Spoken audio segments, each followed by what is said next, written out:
Stop buying cars because you like the commercials. If you want to know what a car is actually worth, don't look at the brochure.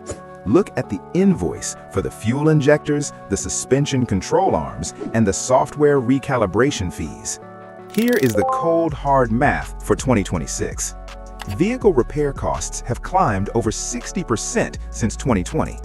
Insurance rates are cratering household budgets because a simple fender bender now involves $3,000 worth of sensor calibration. The smart money? It isn't chasing tech gimmicks, it's buying engineering. According to J.D. Power and Consumer Reports, the difference between a car you drive for 15 years and a car you tow to the scrapyard at year 6 is simple: build philosophy. Today, we are talking about 9 SUVs that don't belong in my shop every other weekend. We are prioritizing step-in height, physical ergonomics, and components that aren't designed to fail the day the warranty expires. Let's get into it. First up, the Honda CR-V. You've seen a million of them, and there's a reason for that. It's the gold standard of does it all without the headache. From a mechanic's lens, you're looking at a 1.5-liter turbocharged inline-4. Now, I hear the groans about turbos, but Honda has refined this architecture for nearly a decade. It isn't a fragile science project, it's a workhorse. The CVT transmission, the continuously variable transmission, is perfectly paired here. It isn't about performance, it's about linear power and minimizing mechanical friction. For a senior driver, this means no jerky gear shifts that rattle your spine at low speeds.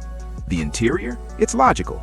You have actual buttons and knobs for climate control. If you have to dig through a touchscreen menu to turn up the heat while you're doing 50 on the highway, that's not innovation, that's a hazard. The CR-V's step-in height is arguably the best in the segment. You don't climb into it, and you don't drop into it, you slide in. It's effortless. The Toyota RAV4. If the CR-V is the polite, reliable neighbor, the RAV4 is the one that simply refuses to quit. It's built on the TNGA-K platform, which is Toyota's way of saying, we over-engineered the chassis so you don't have to worry about frame fatigue. Under the hood, you're looking at the 2.5-liter naturally aspirated 4-cylinder in most configurations. That is the holy grail for a mechanic. Fewer moving parts mean fewer points of failure. No turbocharger spinning at 100,000 RPM, no complex boost piping to crack and leak. The safety suite, Toyota Safety Sense 4.0, is actually useful. The rear cross traffic alert isn't just a beep, it's an insurance policy. When your neck range of motion isn't what it used to be, having a sensor that effectively gives you eyes in the back of your head is worth the price of admission alone. Resale value? It's legendary. You could practically sell a 5-year-old RAV4 for the price of a small house. The Volvo XC60. Look, I'm not saying you need a luxury badge, but the XC60 is the only SUV on this list where the seats were actually designed by orthopedic surgeons. If you have chronic lower back pain, stop looking at the economy cars and get into this. Volvo has been working on seat ergonomics since the 1960s. The seat frame doesn't just sit there, it is designed to distribute your weight so you don't get driver's fatigue on a 2-hour trip. Under the sheet metal, they've moved toward electrification, but the build quality remains bank vault level. The doors feel heavy, the hinges are solid, and the safety cell is designed to deform in a way that minimizes impact force on your body, not just the car's metal. It's expensive to maintain, yes, but you're paying for a chassis that protects the most valuable part of your life, your skeleton. Let's talk about the Kia Sportage Hybrid. People see that 10-year, 100,000-mile powertrain warranty and think it's just marketing fluff. It isn't. It's an admission that Kia wants to keep you as a customer for the long haul.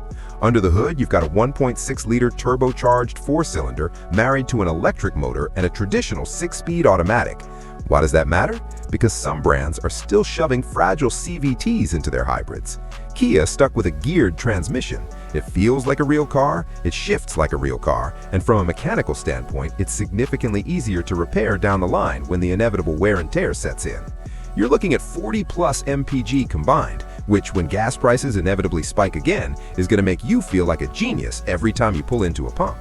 The Acura RDX. Now, you might be saying, that's a luxury car. I thought we were being smart. Here's the secret. The RDX is basically a Honda CR-V that went to finishing school. You get the premium materials, the better sound insulation, and those seats. Acura puts a lot of engineering into the seat bolsters to keep you upright. Mechanically, it's a 2.0-liter turbo VTEC. It's been in the Honda Acura family long enough that any tech worth their salt knows these engines inside and out. Parts are widely available, and you don't have to go to a specialized boutique mechanic to get a basic oil change or brake service. Insurance? It's often cheaper than the German rivals, because frankly, the RDX doesn't use as many proprietary, must-be-calibrated by the dealer electronics. It's a luxury car for people who actually like to drive, not just people who like to park at the valet. And then we have the Hyundai Tucson Hybrid. Look, it shares DNA with the Sportage, but the Tucson has a slightly different personality. The interior layout is arguably more intuitive for the analog crowd. They didn't go overboard with the hiding everything in the screen trend. The big value hack here is the powertrain warranty. If you're living on a fixed income, a sudden $3,000 transmission replacement is a disaster. Hyundai is essentially betting their own money that their engineering will hold up for a decade. My advice? Follow the service intervals religiously. If you skip the fluid changes because you think you're saving money, you void that warranty and you're on your own. Keep your records, change the oil, and let that 10-year coverage act as your peace of mind. It's an SUV that isn't trying to be an iPad on wheels. It's just a solid, electrified commuter. The Lexus NX. I can already hear the critics screaming about the price. Look, if you want to spend your retirement driving a car that spends more time in the shop than on the road because of some proprietary German sensor fault, be my guest. But if you want to understand why Lexus is a synonym for won't leave you stranded, it's because they don't change things for the sake of change. They use components, alternators, starters, cooling systems that have been proven in millions of Toyota miles. The NX is the upgrade choice. You get the soft touch materials and the silence of a library, but underneath it is built with the same industrial-grade engineering that keeps a Camry running to 300,000 miles. You're paying for the logo? Sure, but you're also paying for the lack of anxiety. The Mazda CX-5. Mazda's a quirky bunch. They decided to dump their old, beloved rotary-style commander knob, which I genuinely preferred for its tactical feedback, for a massive 15.6-inch touchscreen. It's a trend I despise, but credit where it's due. They kept physical buttons on the steering wheel, and their voice recognition system is actually functional. Why is this on the list? Because of the powertrain. While everyone else is turbocharging their lawnmowers, Mazda's sticking to a naturally aspirated 2.5-liter engine. It's snappy, it's responsive, and most importantly, it isn't stressed out. There is no turbocharger to heat soak or fail. It's a clean, simple, mechanical setup that doesn't need a degree in computer science to diagnose. The Subaru Forester.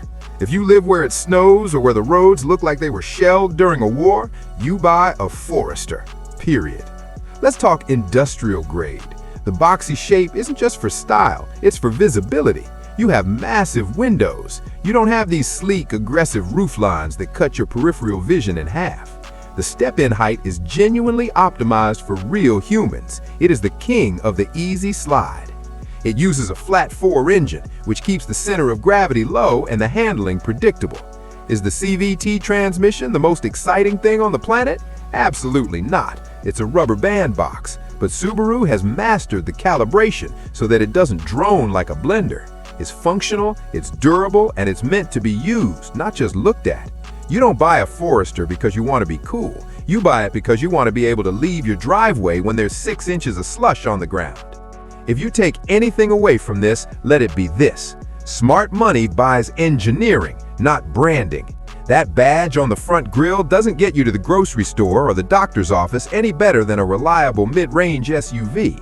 But the complexity hiding behind that badge will absolutely bleed your wallet dry in 5 years.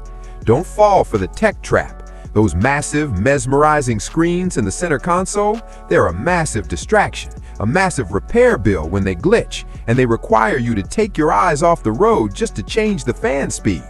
Stick to the physical knobs. Stick to the proven engines, naturally aspirated if you can, or well-vetted turbos if you must. Prioritize your own comfort, the seat height, the visibility, the ease of getting in and out, because if you can't get into the driver's seat without pain, you aren't going to enjoy the drive, no matter how many smart features they sold you. You're looking for a partner for the next 10 years. You want longevity, predictability, and safety. You don't need a gadget, you need a tool that works every time you turn the key. I want to hear from you. We're talking about the long haul here. If you could pick any one of these 9 SUVs to keep in your garage for the next decade, not just for today, but for 2036, which one are you taking and why? Are you siding with the Japanese reliability stalwarts, or are you betting on that long-term warranty from the Koreans? Drop a comment below. I read them all, and I want to know what your priorities are when you're looking at your next set of wheels. Like and subscribe if you want more honest grease under the fingernails advice. I'm out.